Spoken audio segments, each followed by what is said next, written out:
Il y a une question que j'entends encore et encore, surtout chez des femmes compétentes, fiables et épuisées. Elles demandent: pourquoi est-ce que j'attire des hommes faibles?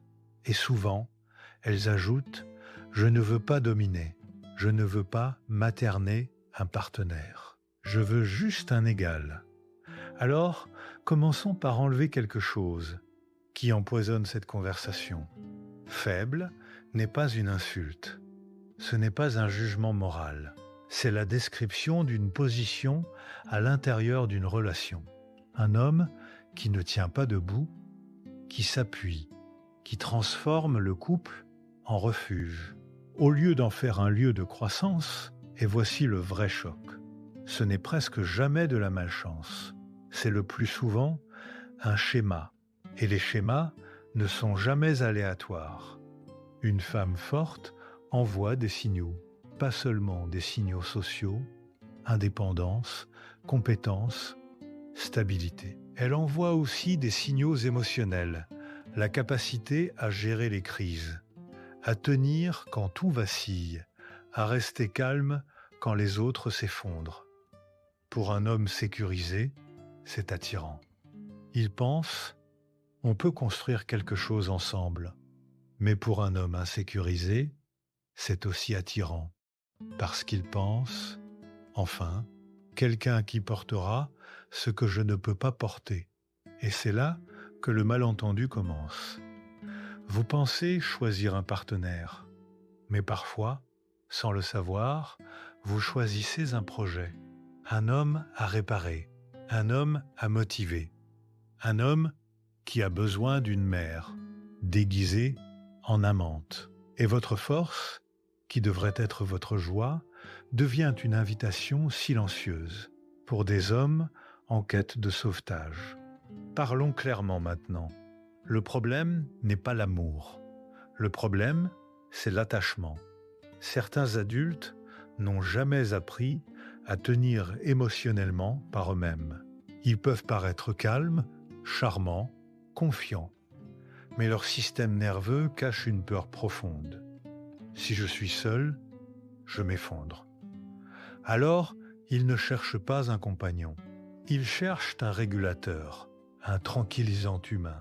Et les femmes fortes deviennent souvent cela. Ça commence magnifiquement. Il dit: personne ne m'a jamais compris comme toi. Tu me donnes envie d'être meilleur. Avec toi, je me sens en sécurité.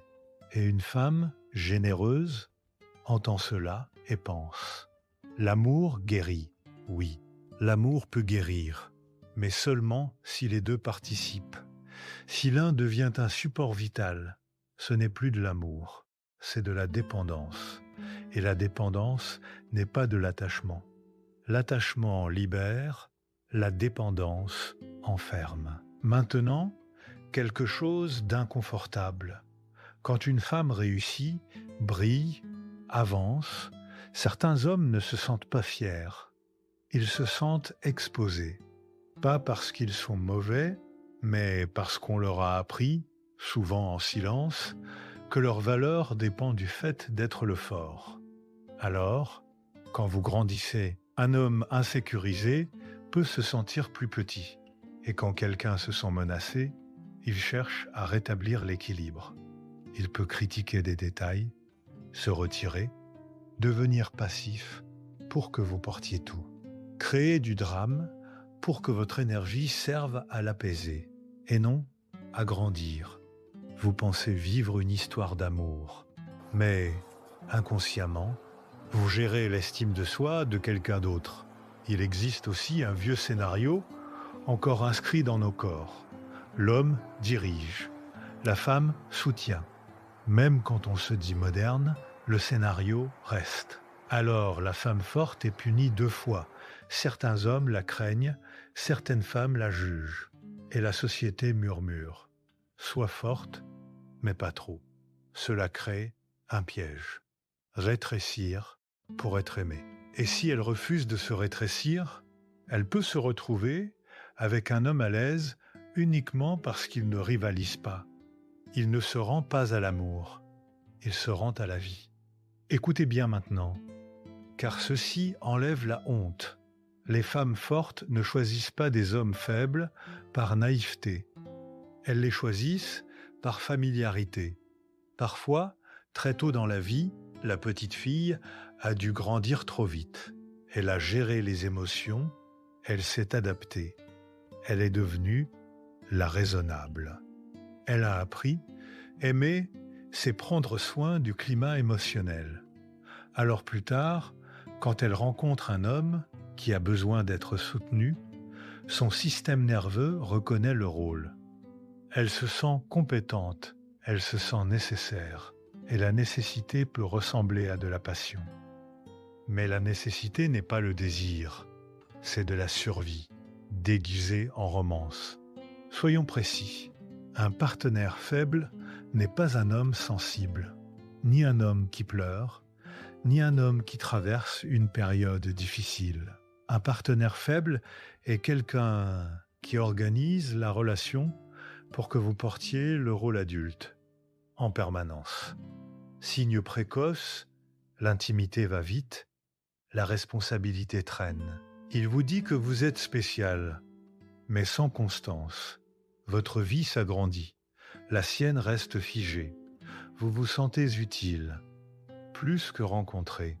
Quand vous êtes fatigué, il n'y a pas de place pour votre fatigue. Votre réussite crée de la distance, pas de l'admiration. Et voici le test le plus simple.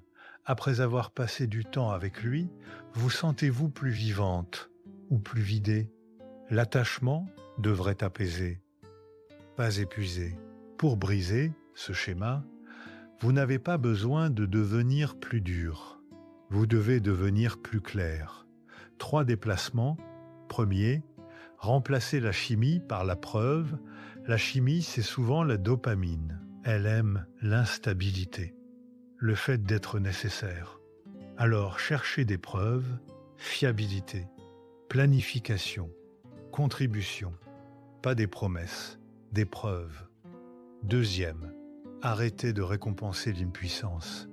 Si chaque effondrement est sauvé, l'effondrement est appris.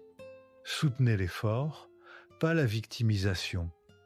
L'amour n'est pas du parentage gratuit. Troisième, créez des rituels qui exigent une maturité mutuelle.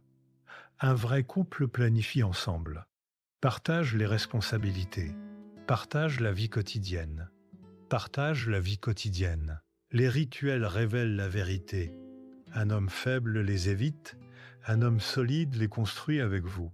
Alors, pourquoi les femmes fortes attirent-elles des hommes faibles? Parce que la force est visible, et la visibilité attire tout le monde, les bâtisseurs et les réfugiés. Votre travail n'est pas de devenir plus petite. Votre travail est d'arrêter de confondre être nécessaire avec être aimé. Un partenaire n'est pas votre enfant. Un partenaire est votre lié. Et si vous êtes une femme forte, vous n'avez pas besoin d'un homme qui se cache derrière vous. Vous avez besoin d'un homme qui se tient à vos côtés et qui n'a pas peur quand vous brillez.